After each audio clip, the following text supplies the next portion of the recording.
Friend, সবাইকে good evening. সবাই কেমন আছো? আশা করি সবাই ভালো আছো। তো দেখতে পাচ্ছ আমি তঞ্চলি মিনি ব্লগে সবাইকে স্বাগত। তো সবাই শেষ পর্যন্ত থাকার জন্য সবাইকে অনুরোধ করছি। তো দেখতে পাচ্ছ আমি এখানে রান্না করব বলে রসুন আর আদা ছাড়াচ্ছিলাম। তো তোমাদের আগেও বলেছি এই গ্লাসটাতে আমি রসুন আদা পেস্ট করি।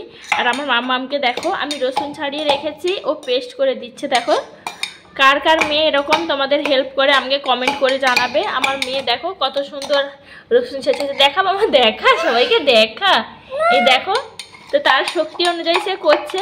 তো পরে করবে কিনা জানি না, এখন পারে না বলেই করতে লেগে গেছে। দেখতে পাচ্ছ বন্ধুরা, বড়বাবু বাড়ি চলে এসছে। তো দেখো তো এখানে নিয়ে এসছে, দেখো চিকেন পকোড়া নিয়ে এসছে। তো আমি একটু স্যালাড বানিয়ে নিয়ে এলাম, শসা আর পেঁয়াজ কুচি করে নিয়ে এলাম। দেখো মামা আমার ওর বাপি বসে গেছে। আর এটা মনে হয় চাটনি, ধনেপাতা চাটনি দিয়েছে দোকানে, মনে একটু জল মিশিয়েছে। তো আমিও রান্না করতে করতে চলে এসেছি বন্ধুরা, যোগ দেবো বলে। তো বন্ধুরা রাতের বেলা রাত 8টার সময় বেরিয়েছি। তো কিছু জিনিস কেনার ছিল মুদির দোকান থেকে, তো সেখানেই যাব।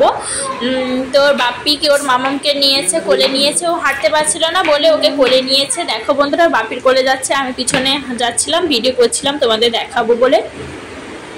তাছাড়াও সিঁড়িতে 3 তলা থেকে নামতে যা কষ্ট।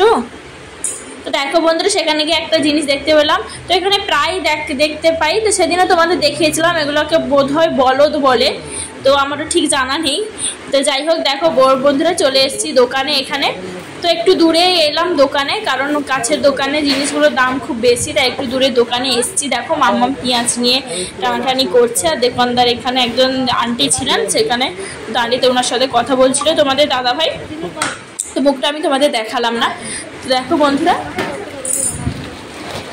তো আন্টিটা ওখানে কি করছিল। আর এখানে ওই যে আঙ্কেলটা ছিল দোকানে, চাল মাপ ছিল। তো 10 কেজি চাল আনবো বলেই গেছিলাম, কারণ বাড়িতে চাল শেষ হয়ে গেছে।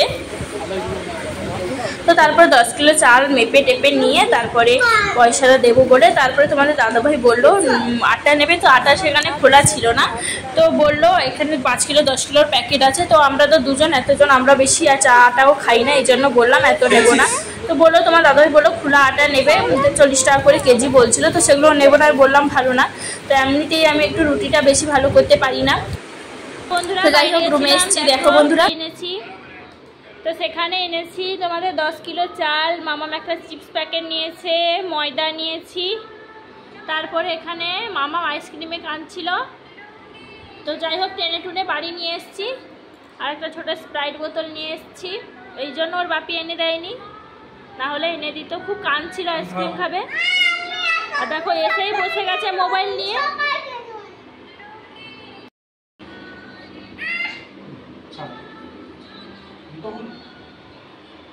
তো কাউকে দেবে না, ওকে আইসক্রিম কিনে দেয়নি বলে ও কাউকে দেবে না, ও একা খাবে।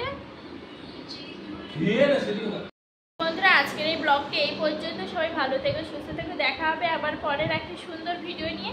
তো ততক্ষণ সবাই সুস্থ থেকো, ভালো থেকো। আর যে বন্ধুরা আমার চ্যানেলে নতুন এসছো, প্লিজ আমার চ্যানেলটিকে সাবস্ক্রাইব করে পাশে থেকো এবং পাশে থাকা বেল আইকনে প্রেস করে দিও, যাতে এরকম সুন্দর সুন্দর মিনি ব্লগের নোটিফিকেশান তোমরা আগে পেয়ে যাও।